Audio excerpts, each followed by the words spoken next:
Ernest Sánchez va a hacer unos comentarios sobre la edición del libro. El secreto del imperio. El secreto del imperio. El secreto. Muchas gracias. En mi caso voy a hacer algunas reflexiones sobre el libro que se titula El secreto del Imperio Español, los situados coloniales en el siglo XVIII, un libro coordinado por Carlos Marichal y Johanna von Grafenstein, que también se trata de un libro colectivo donde autores de distintas nacionalidades y que han tratado distintos aspectos sobre el problema de los situados, nos dan una panorámica general sobre cómo funcionaba este mecanismo en el conjunto del Imperio Español, aunque muchos de los trabajos están centrados en el ámbito novo-hispano-caribeño, aunque también tenemos algunas reflexiones sobre el Virreinato del Perú y el Virreinato de Nueva Granada. Primero creo que vale la pena tratar el punto del nombre, ¿no? Una cuestión casi lingüística, el situado. El situado realmente es un adjetivo, no es un sustantivo. Lo que sucede es que en la propia documentación de la época, por el uso, desapareció lo que era el verdadero sustantivo, que era un gasto situado. El gasto se situaba, se colocaba, se hacía efectivo en determinadas cajas. Entonces un gasto situado ha acabado siendo simplemente el situado. Pero es como con lo mismo que hacemos cuando hablamos de la catedral. La catedral no es un sustantivo, es un adjetivo, es la iglesia catedral, pues lo mismo. El gasto situado es eso. Lo que pasa es que acabamos denominándolo simplemente por la adjetivación. Y si ya retomamos el nombre completo, entonces ya entendemos de lo que estamos hablando. Estamos hablando fundamentalmente de cómo en determinados momentos ciertos gastos que se van a ejercer en un territorio no se pueden financiar directamente por esos recursos que se generan en ese espacio fiscal y se necesita ubicar ese gasto, situar ese gasto sobre otra tesorería, sobre otro espacio de donde se recolecta ese dinero para ejercerlo en otro territorio. No existe, por tanto, un situado que se recolecte en un lugar para ejercerse en ese mismo lugar. No tendría sentido. No sería un gasto situado, simplemente sería una erogación, una data. Creo que recuperando el término original se detecta mucho más rápidamente de qué a qué nos estamos refiriendo. En segundo lugar, historiográficamente el texto tiene mucha tradición. Ya desde principios del siglo XX habían viejos textos de una historia muy institucional, muy casi jurídica, que nos hablaba de lo que eran los situados, de cómo funcionaban los situados, pero no era una historia, lo que hoy entenderíamos, una historia fiscal, donde intenta reconstruir no solamente las definiciones jurídicas, sino también los elementos contables, cómo funcionaban, cómo se ejercían efectivamente esos recursos y cómo se iban movilizando en el conjunto del imperio. Entre otras cosas porque no existía la contabilidad, no se había reconstruido la contabilidad general sobre este mecanismo. Es por eso que el tratamiento actual, moderno, de esta temática aparece en los años 70 y los años 80, cuando aparecen los trabajos de Herbert Klein, de John J. Pasque, de Alan Kett, de Álvaro Jara, es decir, desde distintos ámbitos historiográficos, se va poco a poco intentando no solo atenerse a lo que sea una vieja historia diplomática o jurídica sobre el situado, sino proceder a una reconstrucción cuantitativa y luego la lógica de funcionamiento de esas transferencias que existen. Claramente se puede citar el trabajo publicado en 1994, aunque está elaborado en 1992, por Carlos Marichal y Matilde Souto, como el primer texto que de una manera solvente, de larga trayectoria, nos permite una reconstrucción cuantitativa de lo que es, en este caso, los situados novohispanos. Aunque no tratan únicamente los situados novohispanos, sino que también hablan de las transferencias a la monarquía. Pero por primera vez ya vemos una reconstrucción por cajas, por destinos, las problemáticas de las distintas tesorerías que están en el Virreinato de Nueva España, y eso marca ya un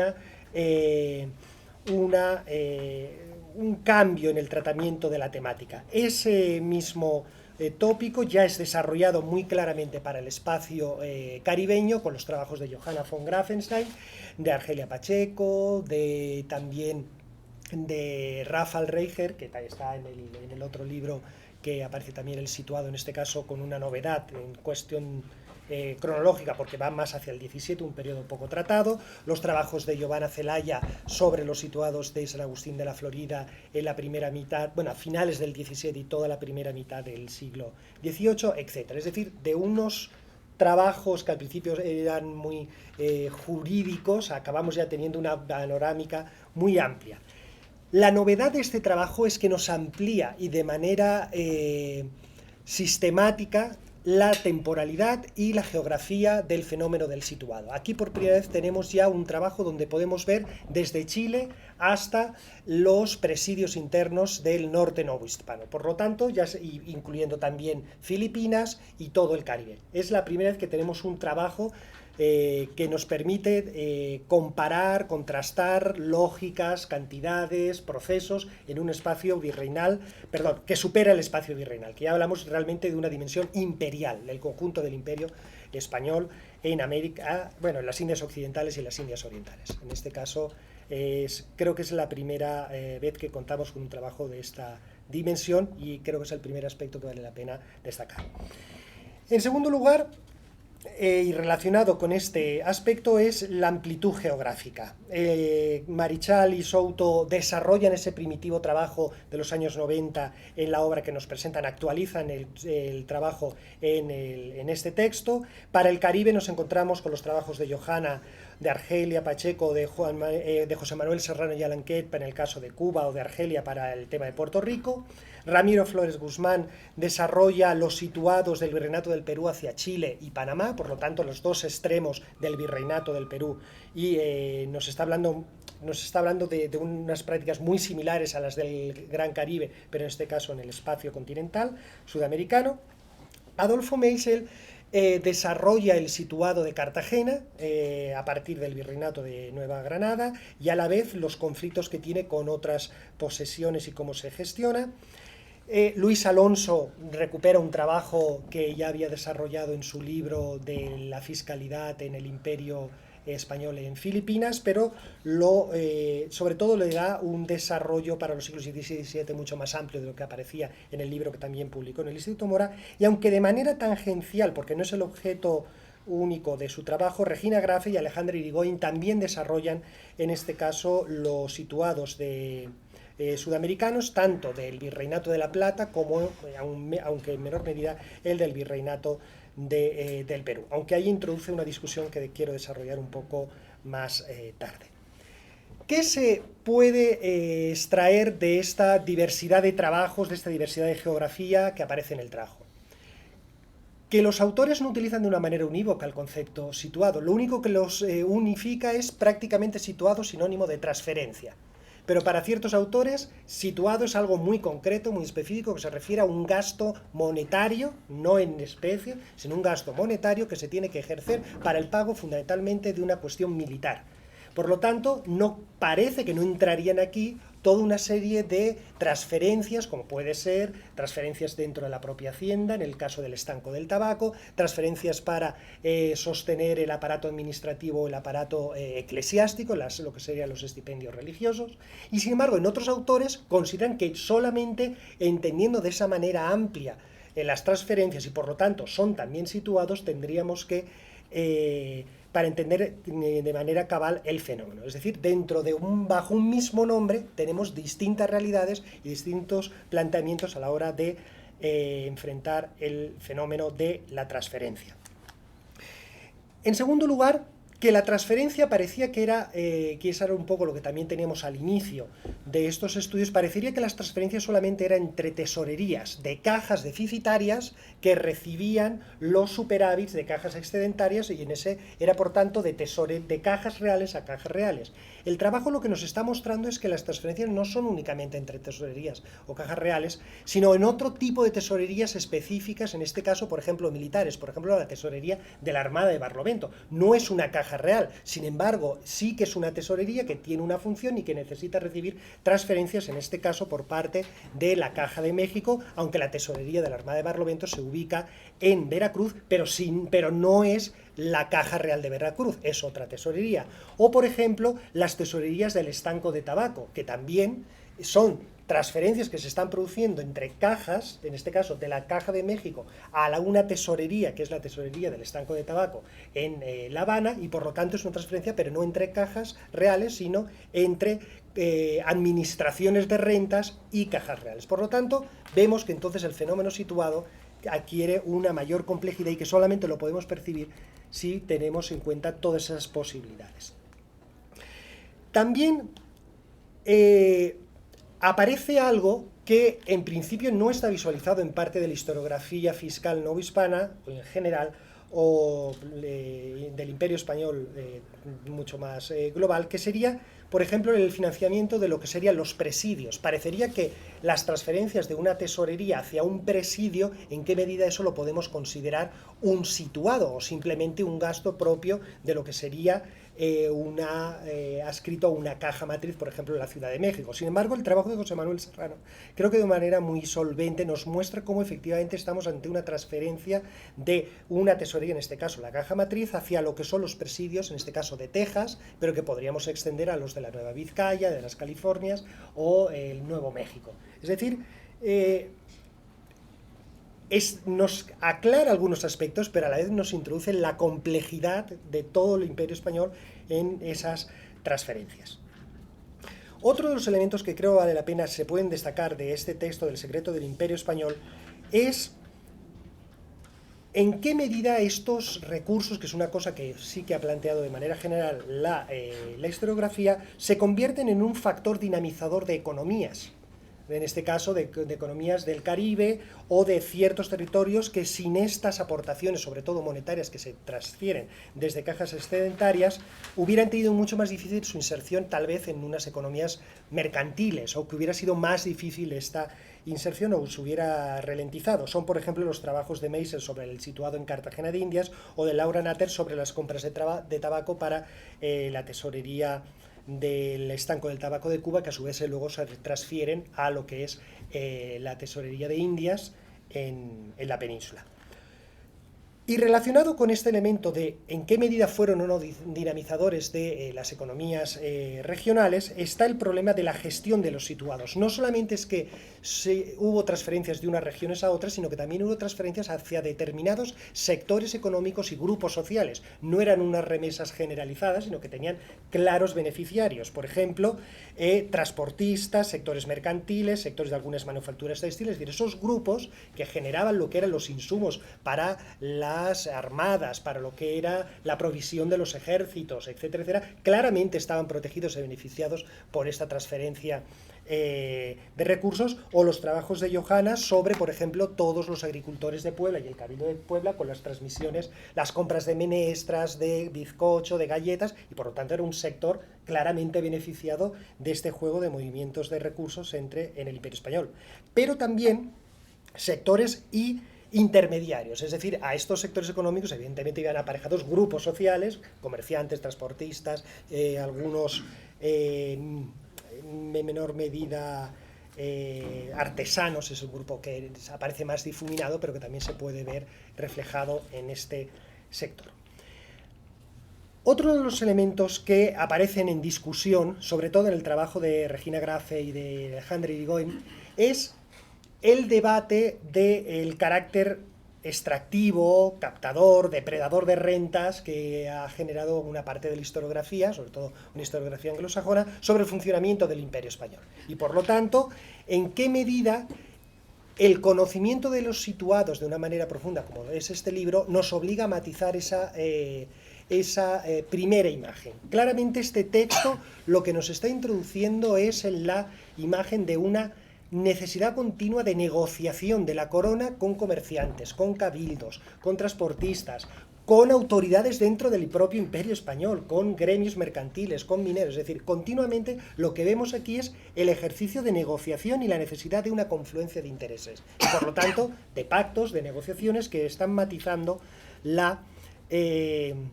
esa imagen solo extractiva, depredadora del Imperio Español sobre sus posesiones, en este caso en las Indias Occidentales y en las Indias Orientales, aunque eso viene mediatizado en parte por el trabajo de Luis Alonso en un aspecto que luego intentaré desarrollar un poquito más adelante.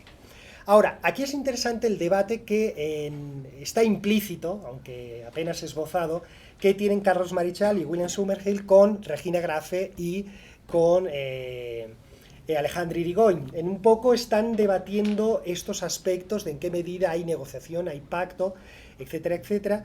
Y En el hispano. En el de Hispanic American Historical Review, pero que hace referencia, por ejemplo, el trabajo de Regina y de Alejandro Irigoyen, tangencialmente, y también en la introducción aparece esa referencia, ¿no? Entonces nos invita a una lectura que se puede complementar ahí en esos trabajos, pero que creo que se puede refrescar o se puede recuperar si vemos desde qué óptica están hablando estos autores y sobre todo desde qué espacios territoriales se está planteando la cuestión. No es lo mismo el situado desde las entidades receptoras, desde los territorios receptores, que para ellos significa evidentemente una ventaja y una capacidad de desarrollo, o desde los territorios que emitían ese situado y por lo tanto lo están viendo como una pérdida de recursos y como unas transferencias que en el fondo simplemente son remesas sin contrapartida. Entonces, claro, creo que valdría la pena también matizar desde dónde se está planteando este posible elemento extractivo o depredador. Globalmente está dentro del imperio, pero no todos los territorios dentro del imperio tienen la misma posición, y aquí claramente se ve que Cuba es uno de los territorios beneficiados y es uno de los territorios que claramente el sistema de situados lo van a defender porque les está generando un superávit y una liquidez que de otra manera lo tendría mucho más complejo. Otra de las cosas que nos está planteando, y en este caso es el trabajo de Luis Alonso, a partir de su trabajo sobre Filipinas, es en qué medida el situado de Filipinas es como el del resto de los territorios, porque parecería que lo que en un principio en el siglo XVI y parte del XVII se denomina socorros, que luego van a ser los situados del siglo XVIII en el caso de Filipinas, más bien es simplemente una negociación o un mecanismo por el cual se está diciendo las Filipinas se están autofinanciando.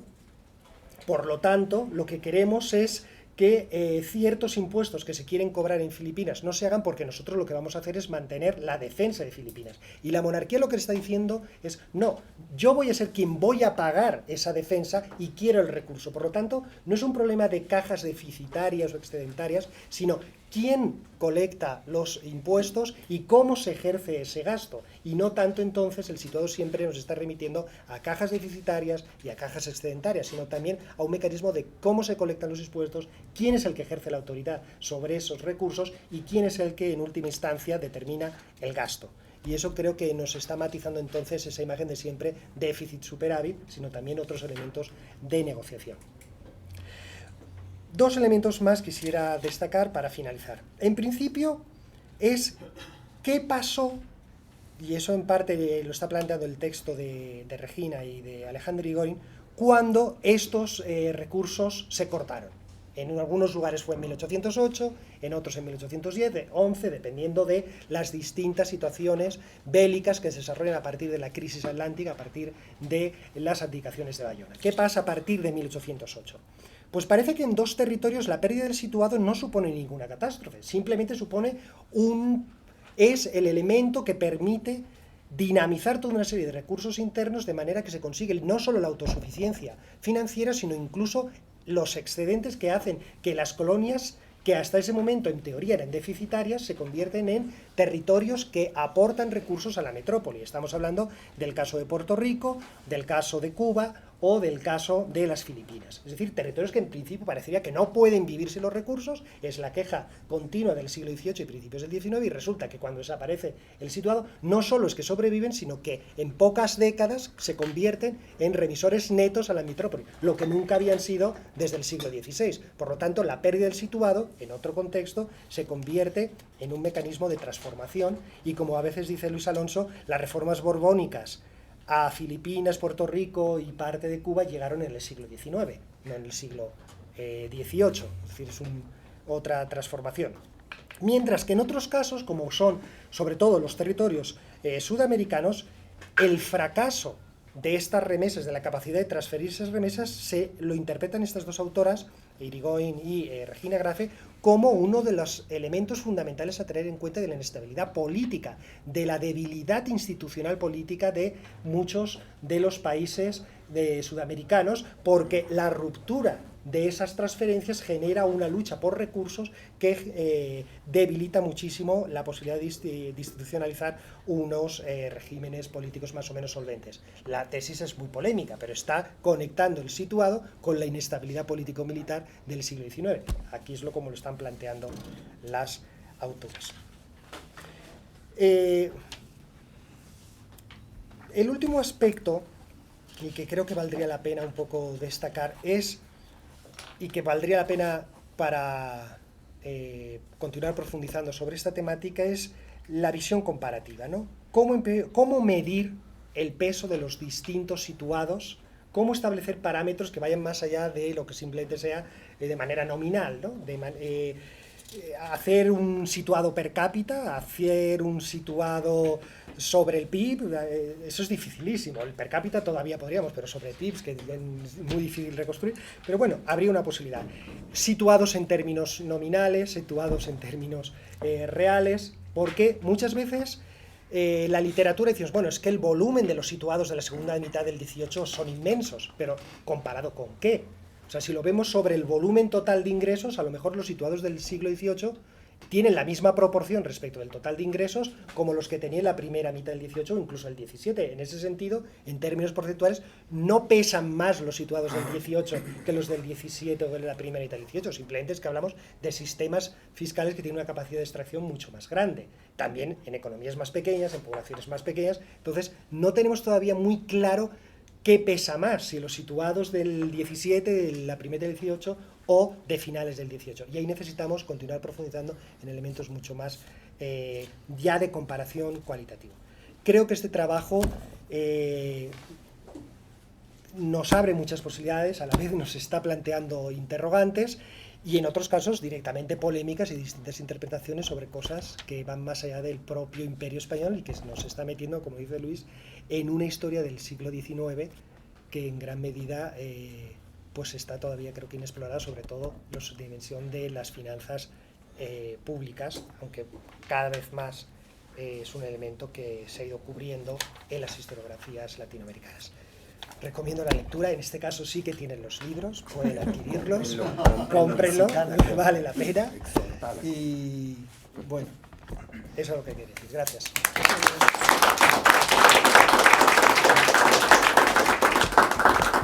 Bueno, por último nos va a hablar el doctor Carlos Marichal, también sobre el mismo libro, El secreto del Imperio Español, los situados coloniales en el siglo XVIII. Carlos. Gracias, Guillermina. Gracias a Ernesto y Luis por participar en la mesa esta, y a Johanna, que es coautora conmigo de este libro.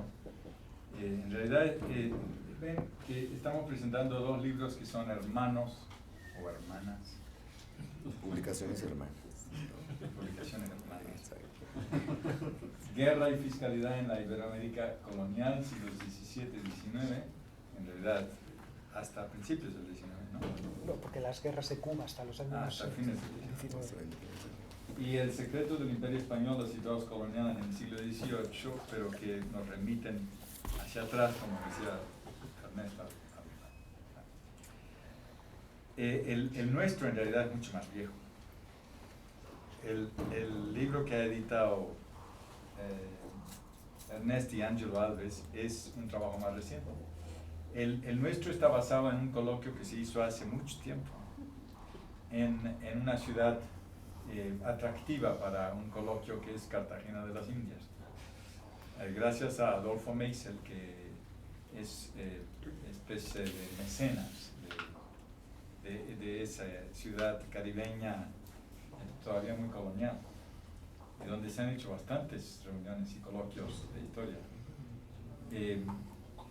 Y ahí juntamos un grupo de colegas hace muchos años justamente para tratar el tema de situados, en parte porque a Meisel también le interesaba, él había venido trabajando ese situado de Bogotá a Cartagena, que nosotros no conocíamos mucho, pero que Johanna ya conocía por los trabajos que había hecho anteriormente, porque Meisel había trabajado con ustedes, ¿no?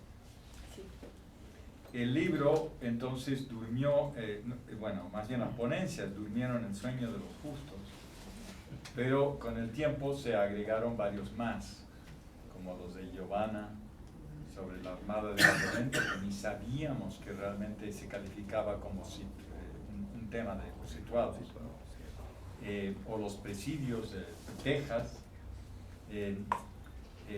o luego el trabajo de Regina Grafe y de Alejandro Irigoyen, que discute con nosotros en cuanto a cómo concebir este problema.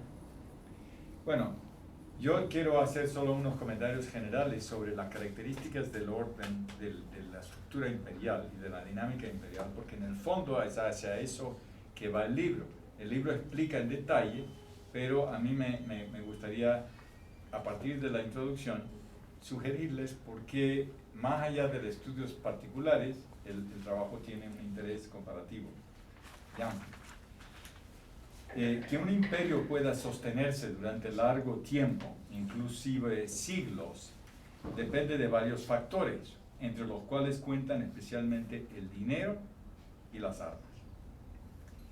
En el caso del Imperio Español, el más extenso del mundo durante los siglos XVI al XVIII, uno de los elementos más singulares fue que las colonias de ultramar sostuvieron la mayor parte del peso del financiamiento del imperio y de su defensa, de su propia defensa.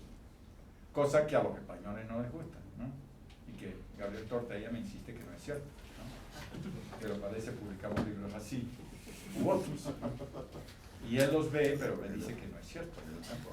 Así que es un historiador económico que en realidad solo se cree parte de lo que lee y prefiere retener una visión previa, ¿no? Que le agrada más.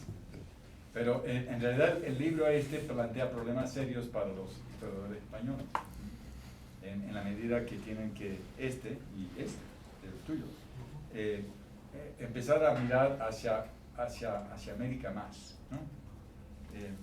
Y ver a la monarquía como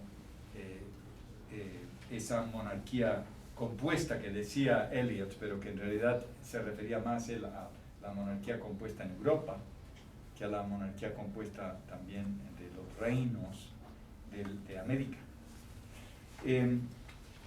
Y de Asia, bueno, no es un reino, Filipinas. Ahora,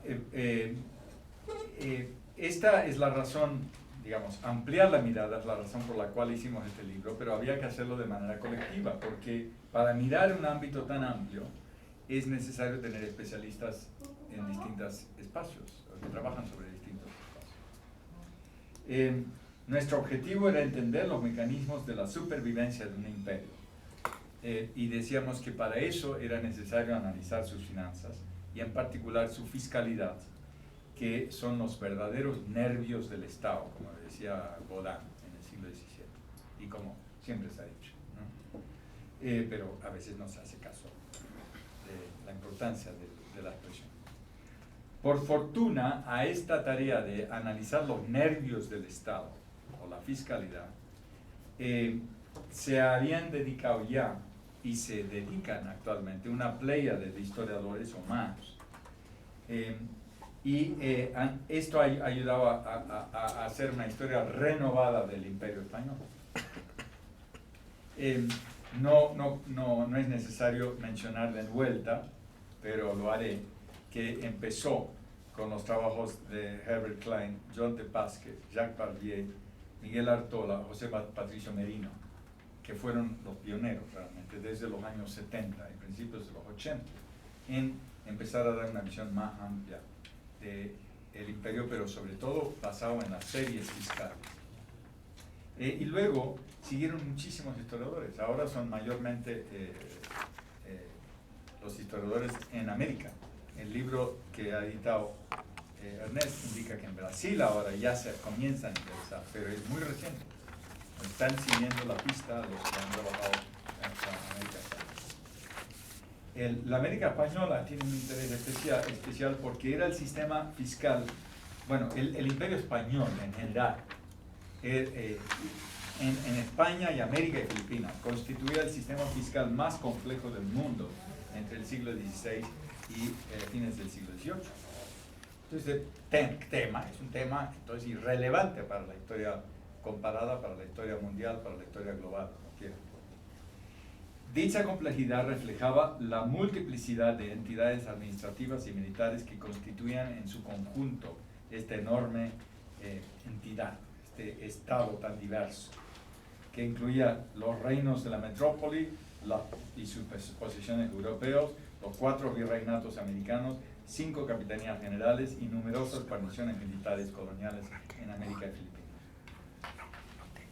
Ahora, llama poderosamente la atención que siendo tan vasto y tan diverso, el Imperio Español pudiera sostenerse a lo largo más de 3 siglos frente a sus múltiples rivales, y que lograse operar a partir de un marco institucional común, en lo que se refiere a un gran número de rasgos monetarios, fiscales y financieros. No todos, y ahí está la discusión con Irigoyen y con Graf, y con muchos historiadores españoles. Es decir, no es común en todo, pero hay mucho en común. Entonces ahí está parte de la discusión. Y yo argumento, y luego Alejandra lo retoma, que a fines del siglo XVIII, de hecho, el Imperio Español constituía la mayor unión monetaria y fiscal del mundo. Luego se fragmenta con la independencia. Uso la expresión porque es de gran interés para temas de historia comparada y obviamente es interesante hoy en día, cuando también se está hablando de nuevas uniones fiscales, ¿no? Dependiendo del espacio al que nos referimos, pero sobre todo en el caso europeo, es obvio. Y por lo tanto, hablar de los viejos uniones fiscales y monetarios del pasado tiene cierta relevancia para temas contemporáneos. Bueno, no quiero insistir en el hecho de que la literatura sobre la que se fundamenta estos trabajos ambos, la literatura previa sobre todos estos espacios ya era muy rica. Y que esta profusión de trabajo sobre espacios geográficos amplios y diversos ya permitía profundizar en el debate sobre el impacto, por ejemplo, de las reformas borbónicas, antes de la quiebra de las finanzas del antiguo régimen, tema que fue estudiado magistralmente en el caso de la propia España por historiadores de la talla de Joseph Fontana. Pero, ¿quién no contemplaba incluir al espacio americano en su quiebra de la monarquía, sino que se limita a la monarquía, a la península? Ahora, las nuevas investigaciones sobre la fiscalidad en la América Española han abierto posibilidades para comenzar a analizar con mayor seguridad un tema hasta ahora insuficientemente trabajado, que consiste en analizar la difícil transición de la Real Hacienda de la época colonial a la hacienda pública de las nuevas naciones que se independizan de la monarquía española entre 1810 y 1825, pero también para España. Real hacienda pública. Nuestro argumento es que para ahondar en la comprensión de la situación y estructura fiscal y financiera de la metrópoli y de sus colonias en la coyuntura de las guerras de independencia, es importante contar con una visión de largo plazo, siendo preciso analizar en detalle no solo la fiscalidad de cada región del imperio, sino también el legado del complejo mecanismo de las transferencias fiscales y financieras entre las propias colonias, que eran conocidos como situados. Ernest ya nos ha hablado del tema y nos ha sugerido la importancia de la definición histórica de los situados, que se remontaban al siglo XVI, y en la introducción discutimos y precisamos ese tema, basado en una parte importante en los trabajos de Matilde Souto, que es la que mejor profundizó para el XVI, en los orígenes. Que hayan sido de mayor importancia en el siglo XVI o XVII o XVIII, como nos dice Ernest, pues es un tema para futuras investigaciones. Rafael Reichert ha demostrado que para el XVII eran muy importantes y tiene estimaciones cuantitativas. Ahora, en términos de pesos plata, el siglo XVIII es el siglo de plata o de oro, como quieran, de los situados, ¿no? Es muchísimo mayor ahora. Ahora bien,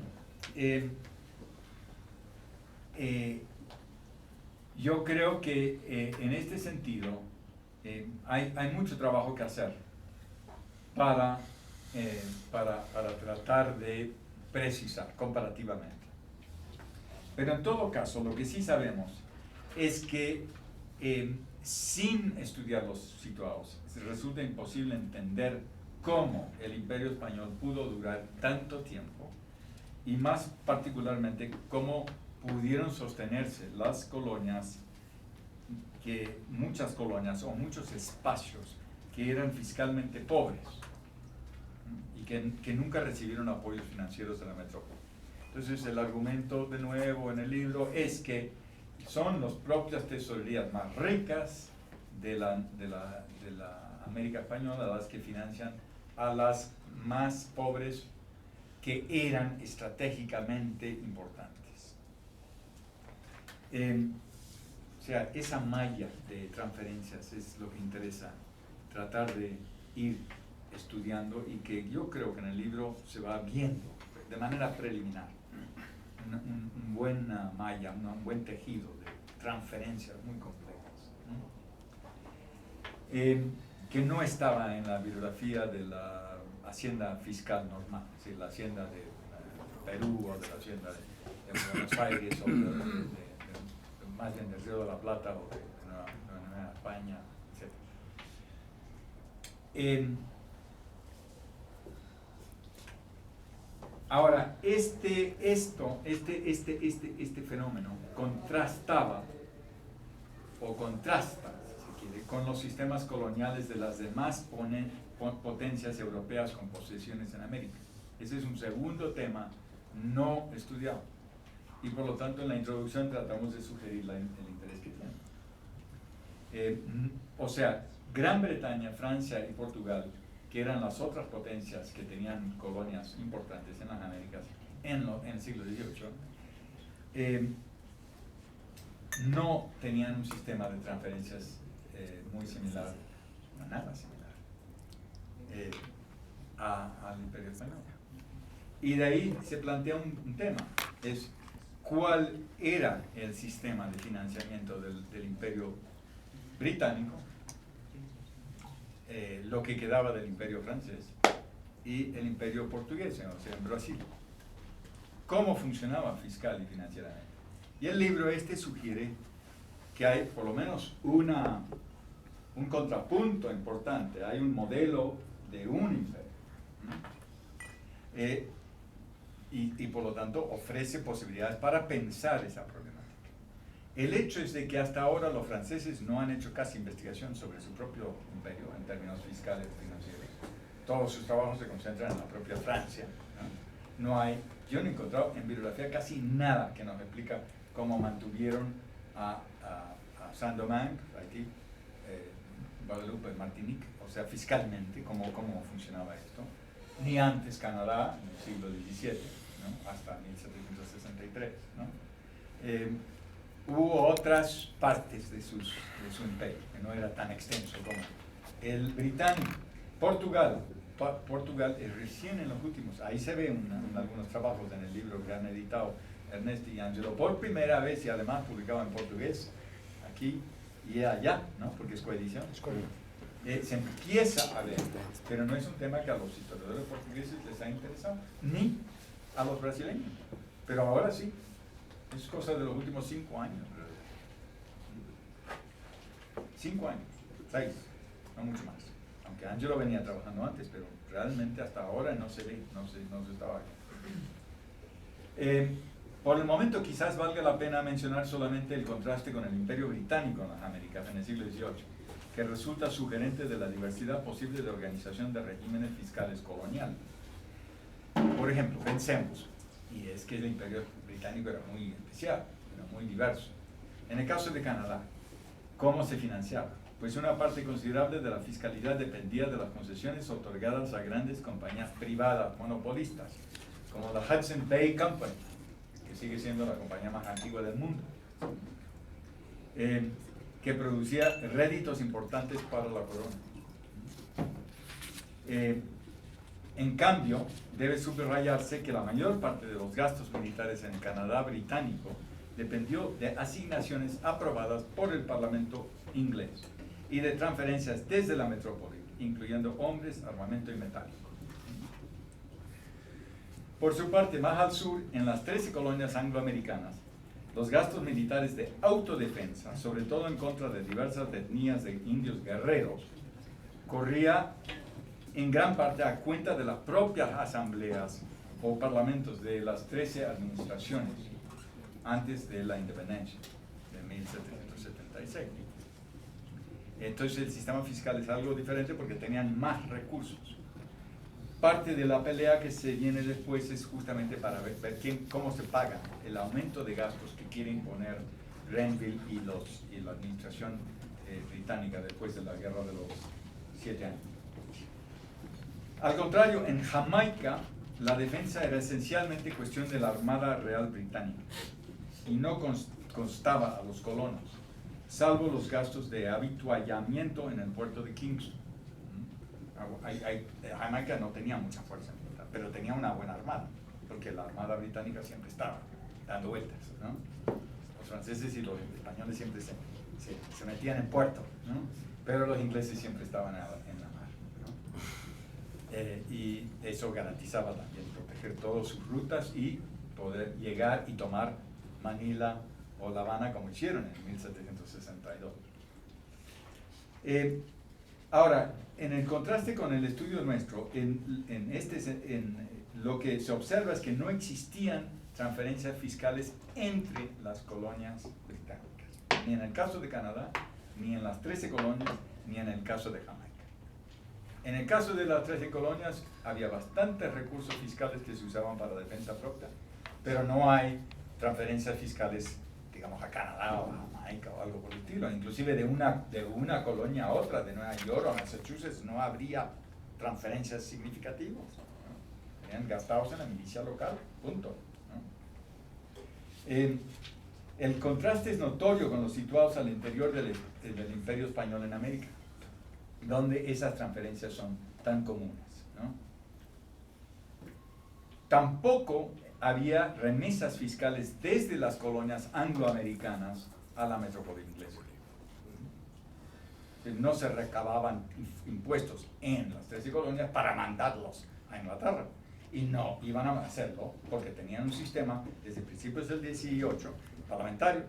Y estaban muy conscientes de que si no tenían representación en el Parlamento británico, no iban a pagar. Y eso luego se convierte en el lema de la independencia. Pero en Nueva España era totalmente diferente. Y como no hay régimen parlamentario, y ahí mi discusión con Irigoyen y Grafe, pues es obvio que es un sistema monárquico, absoluto, coactivo, y donde se obliga a mandar la mayor parte de las remesas que se pueda para afuera, sin que haya ningún tipo de, digamos, aprobación, ahí entraríamos en la discusión, por parte de los habitantes de la Nueva España, de que se mande o Perú o Nueva Granada. ¿Sí? ¿Quién autorizaba el envío de tal cantidad de recursos fiscales que se recababan acá? Pues el rey. Ya. ¿No? En este sentido, hay una diferencia muy notoria. Yo insisto en ese punto, ¿no? Es cierto que la Real Hacienda Británica se beneficiaba de impuestos sobre el comercio con sus posesiones americanas, pero estos se cobraban en los puertos ingleses. Por ejemplo, el azúcar que se mandaba de Jamaica a Inglaterra pagaba un impuesto fuerte cuando llegaba a Inglaterra, y entonces se beneficia Inglaterra de eso. Pero eso es diferente. Es también los productos americanos que llegaban a Cádiz pagaban impuestos, ¿no? Entonces, este es distinto de esas remesas fiscales que van como transferencias netas, ¿no? Lo que observamos entonces es un contraste bastante marcado, especialmente con las 13 colonias, no tanto con Canadá y Jamaica. Porque cuando el gobierno de Jorge III intentó imponer impuestos sobre el comercio de importaciones directamente en las 13 colonias, en especial sobre el té, azúcar y ron, el rechazo de los colonos a su cobranza fue inmediato, hecho que tradicionalmente se vincula con el estallido de la posterior Guerra de Independencia. O sea, ahí hay un tema comparativo y valdría la pena más discusión con los historiadores en estos distintos ámbitos, ¿no? En Estados Unidos o Canadá o Jamaica o Gran Bretaña. con los historiadores en Hispanoamérica. Entonces yo creo que si bien este libro es útil porque nos ayuda a entender el funcionamiento militar y las finanzas del Imperio Español en América y las Filipinas, al igual que el libro que han editado Ernest y Angelo, también lo es porque nos abre algunas ventanas sobre la posibilidad de hacer comparaciones con otros imperios. Ese es un tema pendiente, pero yo creo que ahí hay posibilidades de hacer investigaciones, sean colectivas, comparadas o como sea. Gracias.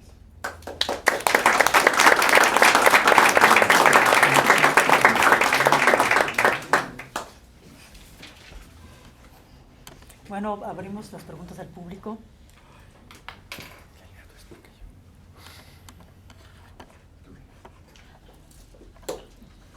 Comentarios, preguntas.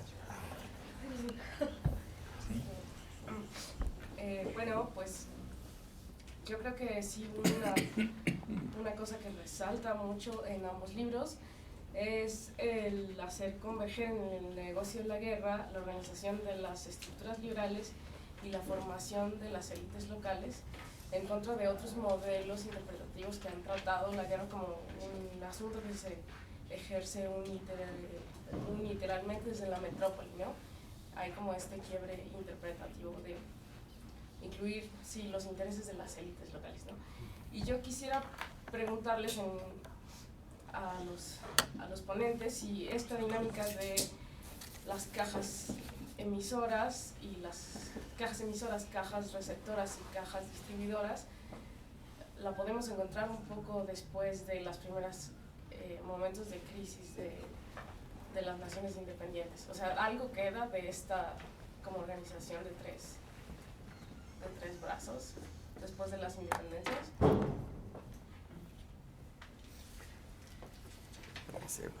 Sí,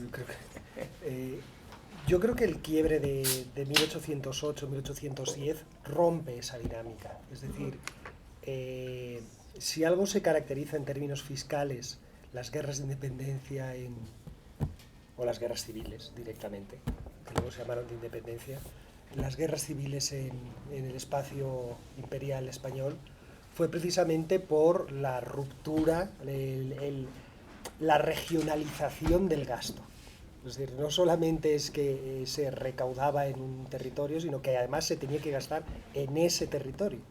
Y eso fue lo que nos demostró Luis cuando hizo su trabajo sobre la caída de los ingresos de la Caja de México, y un análisis neoinstitucional. Precisamente lo que nos está mostrando no es que faltaran los recursos, que sí que cayeron, evidentemente hay una guerra civil, pero no en la proporción que en principio nos parecería que nos están transmitiendo esos datos, sino que más bien lo que estamos hablando es una regionalización del gasto y por lo tanto la lucha a ultranza para que no salgan de cada uno de los territorios los recursos que se generan allí. En ese sentido es muy lo que nos ha platicado Carlos sobre el espacio anglosajón, ¿no? En las 13 colonias, etcétera, etcétera.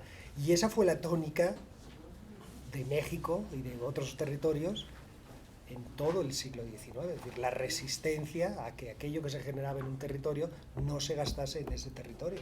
Y de ahí los particularismos y el régimen federal en gran medida está sustentado en ese quiebre de la década de 1810.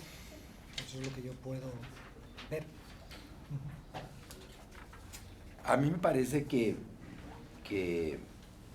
sí, es cierto, hay una regionalización de los ingresos y de su distribución por regiones en particular. Y lo que sucede durante la guerra civil o de independencia es que los recursos que hablo en el caso de los presidios norteños, pero vale, al menos parcialmente, los recursos ya no llegan por la vía de esta transferencia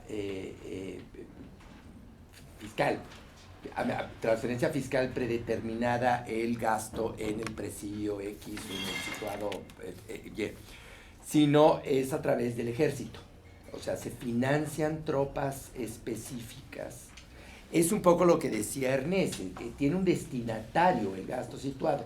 Durante las guerras civiles o las guerras de independencia, lo que sucede es que el destinatario son tropas específicas, batallones concretos, de manera que ya no tenemos el financiamiento a la defensa del presidio contra los indios, en el caso norteño, sino al ejército que está luchando por mantener la hegemonía virreinal en las orillas del virreinato. Ese es el caso concretísimo mexicano. Bueno, un comentario.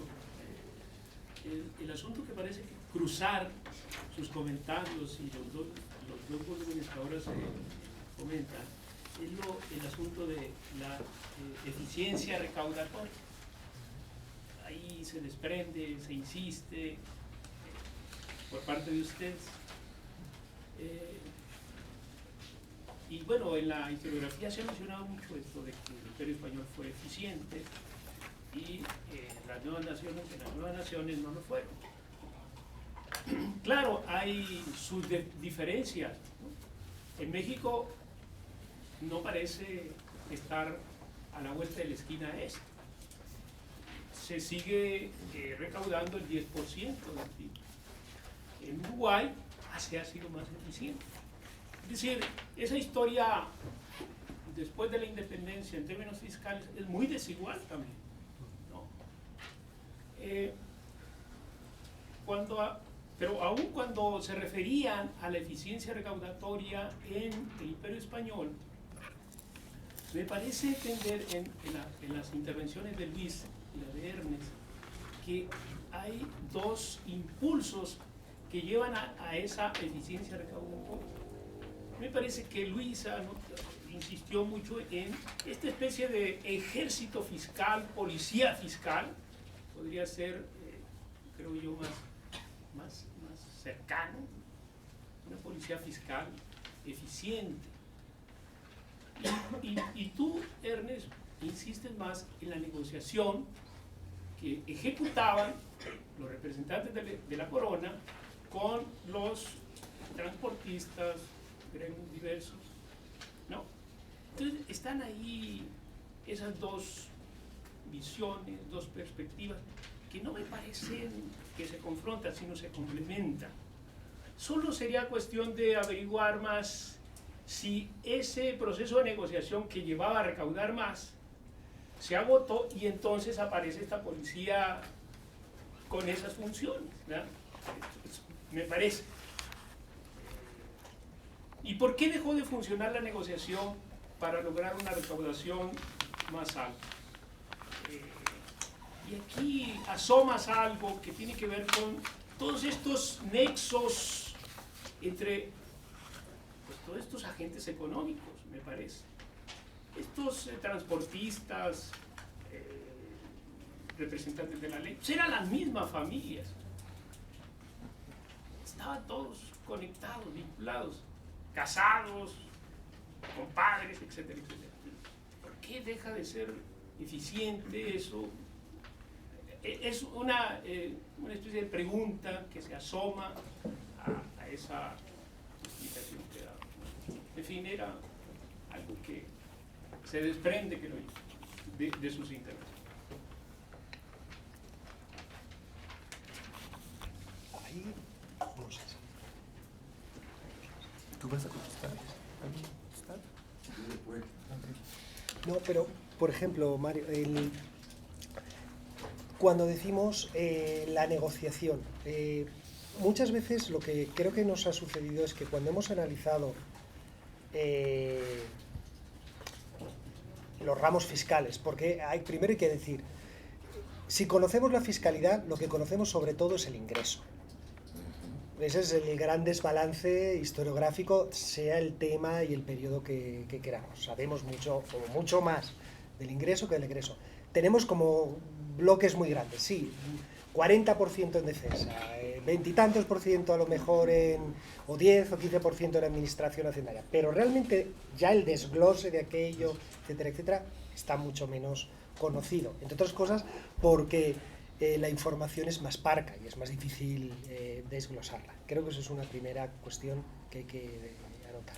Luego, incluso cuando tratamos los ingresos, la obra de Tepache Klein tiene muchas virtudes, porque nos ha dado como una fuente muy sistematizada, las cartas cuentas, para un espacio inmenso y además una amplia cronología, pero tiene muchos problemas también.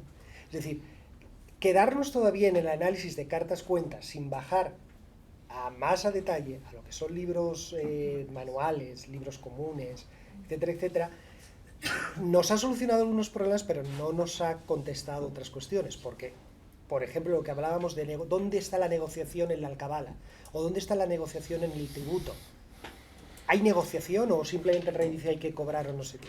Cuando uno va a analizar más en detalle eso y descubre que, por ejemplo, en Nueva España hay más de 32 tasas para cobrar el tributo, entonces cuando nos dicen es que el tributo eran 2,1 pesos que cobraban los indígenas, no, eso es una generalización.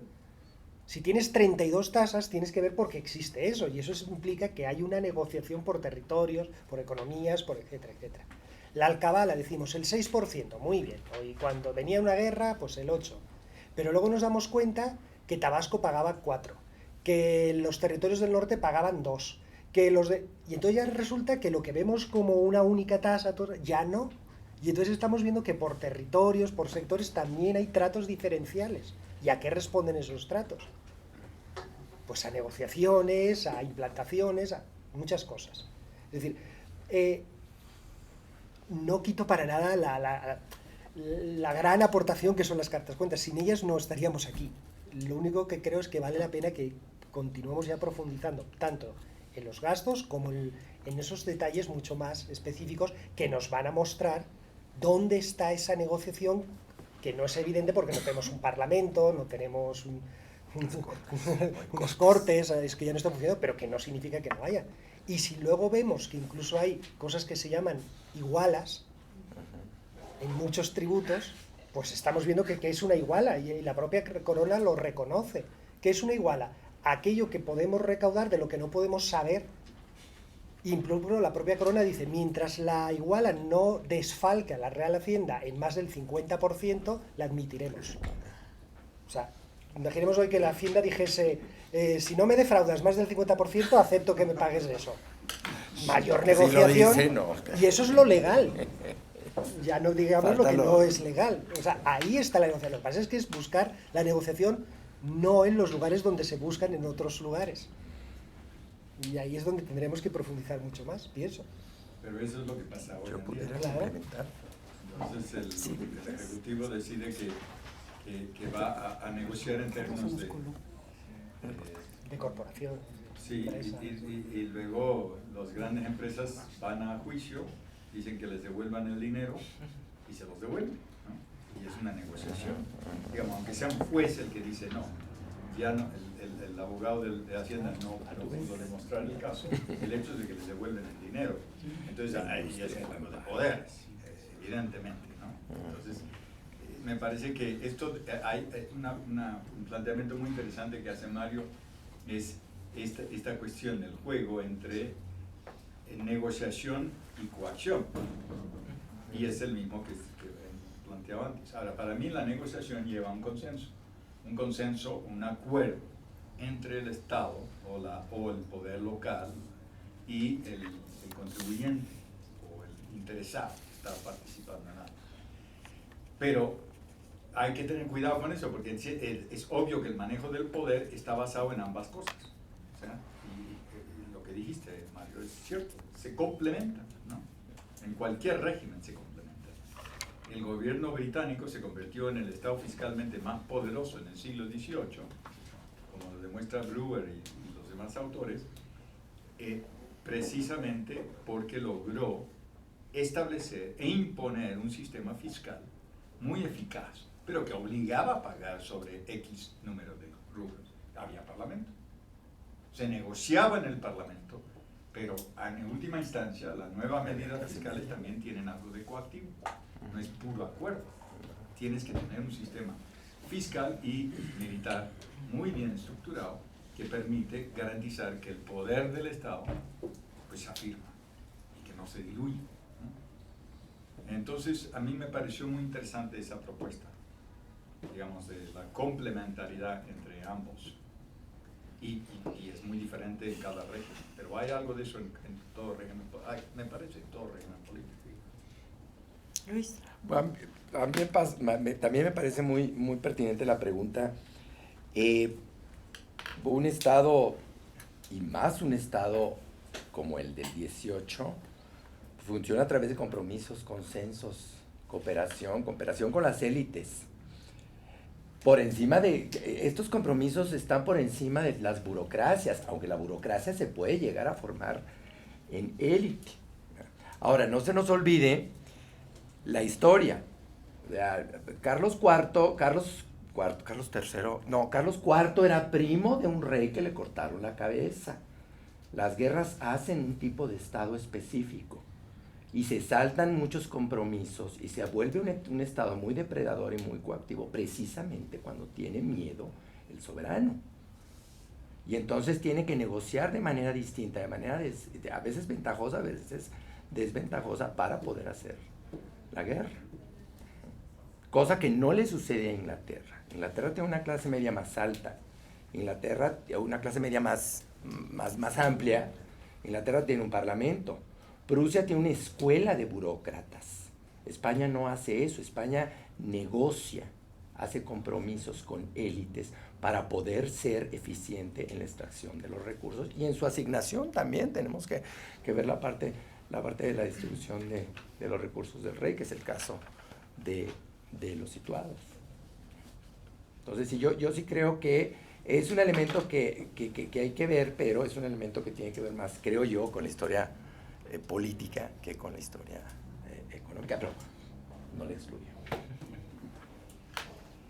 ¿Querías? Bueno, primero que nada quiero felicitarlos por el trabajo y segundo disculparme porque pues, yo me he acercado a la historia, pero pues ha sido como amateur y entonces seguramente voy a decir varias burradas, una vez me disculpo. Y este asunto de los situados, de las transferencias, pues es algo muy, muy llamativo para un economista y seguramente es algo que los historiadores han estado buscando durante los últimos 200 años y ahí está el trabajo paso, ¿no? Últimos 20 años. Últimos 20 años. Y a mí lo que me llama la atención es, o lo que me llamó la atención hace unos 15 que yo estudiaba aquí, era tratar de llevar las últimas consecuencias, todas estas cargas fiscales altas, transferencias, etc. El hecho de que estas frases como esta, de que la Nueva España estuviera manteniendo al imperio. Y yo traté de buscar ahí, por ejemplo, pues la causa, por ejemplo, de la famosa caída, de la crisis económica que veía Cosworth a finales del 18. Pero me topé con algo muy, muy contrastante, que era si la colonia hubiera causado una crisis porque se aumentaron las transferencias, la economía se descapitalizó o se aumentó la carga fiscal, pues se hubiera notado a lo mejor el sector minero, se hubiera deprimido el sector minero. Pero la historia es totalmente distinta. El sector minero está en boom en este periodo. Y entonces lo que yo pensé en ese momento fue, pues a lo mejor la carga fiscal aumenta porque pudo. La economía está en auge y eso permite que los situados sean mayores, que la recaudación sea mayor. Y oyendo ahorita la historia que contaba Ernest que los situados permiten financiar economías pequeñas en otros lados, pues suena más o menos lógico. Y yo quisiera preguntarles a ustedes qué opinan de esa historia, o sea, si es o si no se ha llegado a alguna consecuencia a ese nivel de decir la economía estaba así o asá a partir de pura evidencia histórica. Hay una afirmación que hiciste que era algo como que las colonias causan. ¿Las colonias qué? Causan un problema al final del 18. La que causa el problema es la metrópoli, porque tiene deudas cada vez mayores. Por las guerras reclama cada vez más dinero. España se convirtió hasta 1780, durante gran parte del siglo XVIII, no hubo ese problema. Pero desde 1780 en adelante, la monarquía reclama transferencias fiscales en forma de remesas y donativos y préstamos de manera extraordinaria para salvarse a sí misma y financiar las guerras. Se meten en una cantidad de guerras impresionante, que un poco se olvida, ¿no? Que yo no sé exactamente por qué en la historiografía tradicional se olvida, pero España era el principal aliado de Francia en varias guerras contra Gran Bretaña y luego está en guerra contra la Convención Francesa, etcétera, etcétera, etcétera. Ese es parte de la crisis del antiguo régimen, son esas guerras que hay entre estas potencias. En realidad es el eje de la crisis del antiguo régimen, son esas guerras, que están combinados con la guerra de independencia de Estados Unidos y la Revolución Francesa. Entonces es una época de guerras, desde 1780 hasta 1815, en realidad hasta 1825 con el final de las guerras de independencia de Hispanoamérica. Esas guerras reflejan, es como una cuestión tectónica, ¿no? De que toda esa relación entre estados está en tal nivel de conflicto o de desequilibrio que va variando, que algo está pasando, se está rompiendo un orden y ese orden va a dar luz a otro orden en el siglo XIX. El caso es que España no estaba en condiciones de financiar estas guerras por cuenta propia, como Francia y Gran Bretaña sí, aunque a Francia le llegó a la revolución porque quebró, ¿no? Pero España ciertamente no estaba. Sin embargo, pudo resistir mucho tiempo porque recibía dinero de América y porque el imperio americano se autofinanciaba. Y si lo piensan bien, en lo paradójico es que el imperio, o la metrópoli más pobre que era España, en términos de sus propios recursos, en la península, ¿sí? Sacaban como 35 millones de pesos plata de la península, mientras que Gran Bretaña y Francia cada uno recaudaban como 70 millones de pesos plata o dólares en 1800, ¿no? Entonces, España, sin embargo, logra transitar todo este periodo de guerras sin perder colonias hasta empezando en 1810, mientras que Francia pues ya las perdió, ¿no? Ya cuando Haití se independiza, pues le queda Martinica y Guadalupe, bueno, perdió la joya y había perdido Canadá antes, y Gran Bretaña pierde las 13 colonias y el imperio se empieza a desbaratar. Entonces es bastante notable que la monarquía española pueda transitar un periodo de 50 años de guerras constantes y yo creo que en parte eso está debido a que sí, efectivamente, la economía y la fiscalidad en América era bastante próspera, con muchos problemas, pero era productiva. Nosotros creo que nos hemos dedicado bastante a demostrar eso, ¿no? Otra cosa es que pasó después, ¿no?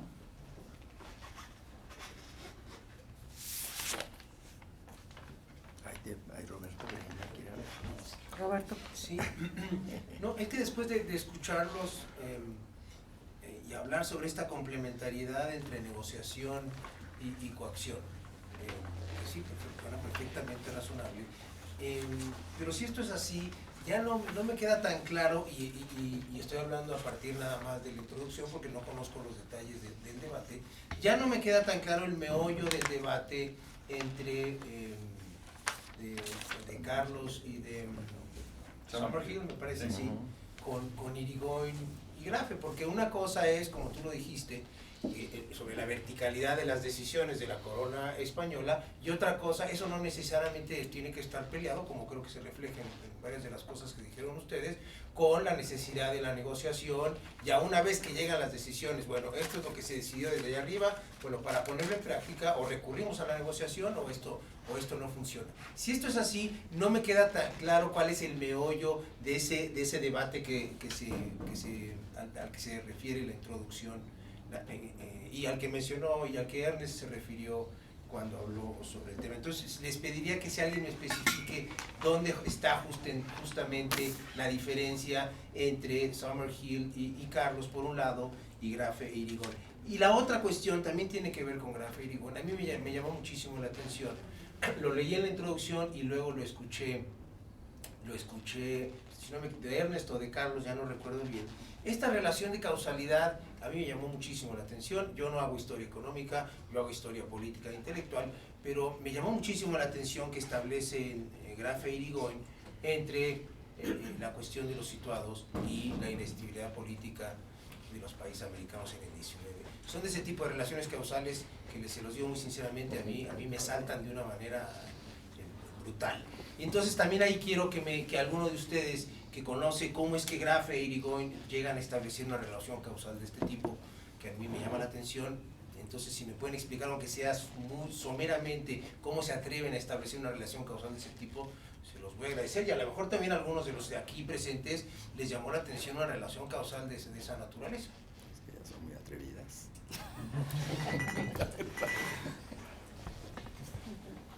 Bueno, ese es el problema, que cuando ellos argumentan, suelen argumentar de una manera demasiado fuerte. Entonces, no les gusta matizar mucho. Para contestar a la primera pregunta, ¿cuál es el meollo de la discusión? Pues digamos en términos así como muy simples. El meollo sería que decir que hay negociación entre agentes del Estado y agentes, entre comillas, privados, porque es difícil decir qué es privado, ¿no? Porque está tan vinculado. Pero entre agentes del Estado y sectores privados, esa negociación existe, pero no es lo mismo que el Parlamento indio. No es igual que las asambleas en las 13 colonias. Y al parecer ellas quieren llevarnos a pensar que es igual. Y no lo es. Hay una diferencia fundamental en cuanto al marco institucional, al marco, entre comillas, constitucional, que todavía no está claro en los países británicos, en las 13 colonias hasta la Constitución, pero que tiene fundamento. Y al debate político y a la libertad de expresión y a la posibilidad de discutir. Que bueno, ya sabemos que en el siglo XVIII era muy difícil hablar políticamente o escribir con libertad en Hispanoamérica o en España. Entonces, no hay periódicos. En Estados Unidos había 2000 periódicos en el siglo XVIII.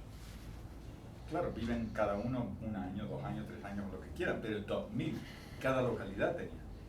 En México había, durante el largo periodo del siglo XVIII, un diario. Y luego, ya a fines del XVIII, empieza a haber revistas diversas, ¿no? Y ya luego este periódico de Veracruz en 1906. Pero bueno, ¿qué nos habla de la libertad de expresión, de la posibilidad de discutir, de la vida política abierta, ¿no? Lo cual no quiere decir que no haya una vida política, eso es de otra índole. Y esa negociación de la que ellos hablan, sí, está estudiado para España, para Francia, para Hispanoamérica, y es un tipo de vida política de antiguo régimen, muy corporativa, muy compleja, pero es diferente. Entonces a mí, yo no puedo coincidir con que simplemente decir hay negociación, por lo tanto hay lo mismo que allá, eso no. Y ellos no lo dicen así explícitamente, pero a eso van, ¿no? Entonces su planteamiento elimina la parte coactiva, coercitiva, etcétera, que existe cuando el rey dice páguese un donativo para pagar la guerra, ahí no hay opiniones, se paga, se acabó. Y eso se lo dices a un miembro de las 13 colonias y dicen, yo no pago, yo no voy a pagar porque el rey me dice que tengo que pagar un donativo forzoso, obligatorio y universal, ¿no? Y además gracioso. Gracioso. Entonces, yo ahí quedaría con ese punto. No sé, pero a mí me parece que tiene que ver con que ellas están viendo, como bien lo dice Carlos, un mundo muy balance of power politics en Europa, que España no formaba parte. Era Francia, Inglaterra, Prusia, Austria, Rusia, no sé tantos países, pero España no. España tenía pues sí su dinastía borbónica y sus grandes territorios. ¿Y cómo le hizo para sostenerlo? Aún después del terror en Francia y Napoleón, incluso todas las primeras campañas de Napoleón, ¿cómo le hizo? Negoció. Eso es lo que no está estudiado precisamente. Cómo la posesión española en América equilibra el poder en Europa, para España, al menos para el caso español, aún a pesar de todo lo que ocurrió después del final de la Guerra de los 7 años. Yo creo que esa parte es la que se debe de estudiar más desde el punto de vista de los imperios, y no tanto nada más ver lo que España tenía que ver con América o lo que América tenía que ver con España. Dos cuestiones. La visión más hacia el siglo XIX creo que está muy mediatizada por la historia del Virreinato de la Plata, ¿no? En la medida en que la historia de Argentina es una cosa que prácticamente hasta 1860 no hay Argentina, entonces claro, creo que responde más a esa matriz, ¿no? De cómo un virreinato está descompuesto en múltiples regiones, sucesivos intentos de integración, desconexión, presión desde la provincia de Buenos Aires sobre Entre Ríos, sobre etcétera, etcétera. Creo que en parte está bien, y luego a su vez toda esa conflictividad que aquí no viene, simplemente lo anuncian, y creo que lo que están intentando también reflejar, no sé si lo que yo estoy pensando es lo que ellas piensan, entonces tampoco quiero Es como que me eso gusta quede hablar claro. de ellas como si no estuvieran. O sea, por eso. Con todas esas guerras civiles entre estados, sobre todo en América del Sur, entre la guerra del Paraguay, etcétera, etcétera, es decir, que creo que va por ahí la cosa, ¿no? Pero no lo llegan a desarrollar. Pero creo que va más. Intento pensar por qué dicen eso, ¿no? Aunque no sé exactamente por qué lo dicen. Y volviendo a una cosa que has planteado, Mario, lo de la eficiencia recaudatoria, de decir, bueno, una monarquía mucho más eficiente que lo que serían esos estados-nación, por ejemplo, en el caso mexicano, esa imagen que se nos da de la primera mitad del XIX como un fracaso, un continuo fracaso, yo creo que en parte tiene que ver cómo entendemos el Estado en el siglo XIX. Si queremos comparar los ingresos federales con los ingresos de la colonia, pues evidentemente hay un descalabro. Pero es que si no nos damos cuenta de que hay una cosa que aparece entre medias que no existía antes, que son los estados, y empezamos a agregar, pues entonces seguramente no hubo tanta caída y tanto fracaso en las recaudaciones en el siglo XIX. Simplemente es que asimilamos que la federación es el heredero del virreinato, y entonces, claro, estamos empalmando situaciones que no tienen nada que ver, y para lo que en el fondo queremos decir es reafirmar de manera casi cuantitativa el fracaso. Y entonces creo que ahí vienen muchos problemas, y que en el fondo simplemente son preconcepciones que las queremos sustanciar en ese nivel. Y creo que hay una parte de la historiografía que ya también está empezando a cuestionar esas expresiones, ¿no? Esas manifestaciones. Creo que entonces el término de más eficiente o menos eficiente ya no es tan evidente cuál era más eficiente, ¿no? Y también lo que ha planteado Carlos, que creo que es muy claro, es decir, al tesorero de la caja no salía por un proceso de votación. El que era el regidor o el diputado, pues sí que era por un proceso de elección. Es decir, la vida política institucional cambia totalmente después de 1808. Entonces, claro, tener una posibilidad de estar representado directamente como élite económica en los órganos de decisión de la fiscalidad no es lo mismo que en una monarquía donde la negociación tiene que ir de una manera mucho más indirecta. Johanna. Bueno, eso quería decir, esas formas de negociación que son diferentes, ¿no? Los diferentes imperios. Y quisiera hablar concretamente de La Habana, ¿no? De Cuba, de las élites cubanas, que dada la importancia estratégica de ese puerto de La Habana, las élites habaneras estaban en una bastante buena posición para negociación, y lo hacían a través de sus apoderados ante la corte, ¿no? Francisco Arango y Pareño, que era un gran hacendado azucarero, él negoció en la corte muchísimos privilegios para Cuba, ¿no? Por ejemplo, la erección del consulado, ¿no? Fue producto de su negociación directamente ante la corte, ¿no? O el comercio libre, ¿no? A partir de 89, comercio libre de introducción de esclavos y comercio con neutrales, etc. Es decir, a través de esa figura del apoderado, ciertas élites alcanzaron pues, privilegios, digamos. Y eso, es decir, obtenían esos privilegios a cambio del compromiso a participar en la defensa de La Habana, ¿no? Es decir, ya, bueno, tomar, ¿no? Claro. Bueno, y en el caso del Consulado de la Ciudad de México y los mercaderes de México, que es un artículo que yo tengo en el libro que coordinó Ernest, ahí los mercaderes contribuían a los préstamos que se pedían para estas guerras y a cambio de eso, por ejemplo, se les permite construir los caminos que favorecen más a sus intereses, o se les permite ingresar cacao de Guayaquil que está en competencia con el cacao de Caracas, y tienen diversas negociaciones. Lo mismo, por ejemplo, se les dan títulos de nobleza, ¿no? Al conde de la Torre Cosío le dan un título por sus contribuciones tan altas. Sergio. Sí, bueno, yo la verdad aplaudo mucho el esfuerzo que se está haciendo y creo que es un esfuerzo conjunto, ¿no? En términos de historiografía, sabíamos mucho de cómo se recaudaba a lo mejor el impuesto y los impuestos que se les recaudaban más, el tiempo completo y todo esto, pero es difícil entrarle al gasto, ¿no? Sobre todo porque cuando uno ve los extraordinarios que aparecen en las cartas cuenta, dice, y yo no me meto ahí, no se sabe qué hay ahí, ¿no? Entonces es bajar de nivel, no quedarse con la carta cuenta e ir a fuentes que a veces son difíciles de estar juntando, ¿no? Hacer trabajo en el Archivo General de la Nación, un poco acá y un poco allá. Y esto nos está mostrando entonces que no era tan sencillo el sistema fiscal y que hay una integración relativa, digamos, de espacios económicos a través del gasto, ¿no? Y eso es a mí lo que me llama mucho la atención. No es nada más que las cajas reales funcionen entonces como una sanguijuela que chupa recursos, sino están integrando espacios económicos que son hasta dinámicos, ¿no? Y es lo interesante de este tipo de propuestas, ¿no? Digo, me toca estudiar la caja real de San Luis Potosí y ahí estoy viendo integración pues a un nivel regional que marca todos estos espacios de negociación que han estado hablando, ¿no?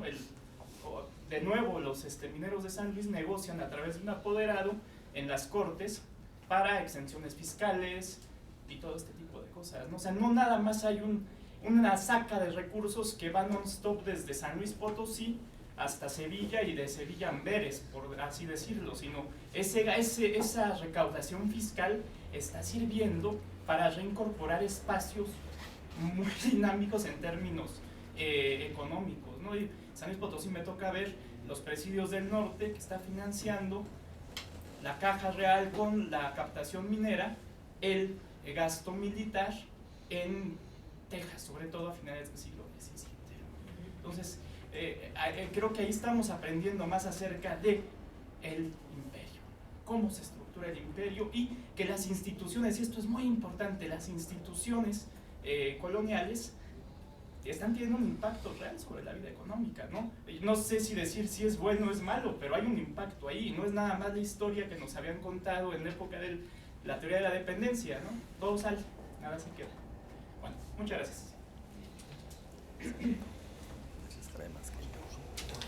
Bueno, pues les agradecemos a todos su participación y que hayan asistido a esta mesa.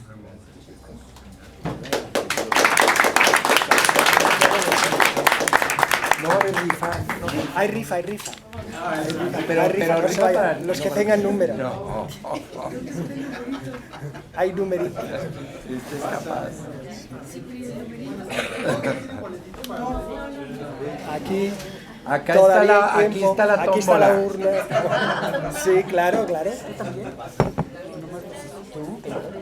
Guillermina, tú ya vas a tener. Pero te van a... Ahí. Sí, y uno sabe qué número le tocaba a uno. Sí, Claro. bueno. ¿Algún número más falta? Agarra y come. La mano inocente. Tú. Su número, ya está su número aquí. Pues póngalo. Una mano inocente. A ver, póngalo ya, porque no les va a tocar, ¿eh? Claro. A ver, hay que pasar la ánfora. No se echan. Es que ya están, ¿verdad? Ya están. A ver, espérate. O sea, ya están los que van a competir. Bueno, aquí es que yo eché mi Bueno, número. pero sí, ¿qué número era el tuyo? ¿no? Los que salen. 31. Vale, si sale. No, tienen que sacar 5 y los que queden, pues ya. Vale. No, por eso. Agarro. Estoy meneando. Agarro. Ay, sí, Que voltea para allá, no va a ser. 53. ¿Sí? ¿Quién tiene el 53? Se fue. Se fue. Ok. Este proceso es transparente. Mira, era él. 52. Oh, chale. Mañana bien. Ahora tú. A ver, tú que eres más inocente. por favor. Pero El ya es cuatro, parte. el El 4. Cuatro. 4. ¿Nadie? También se fue. Bueno, ahí. Estela, no, ¿debe sí o estás inventando? Estela está haciendo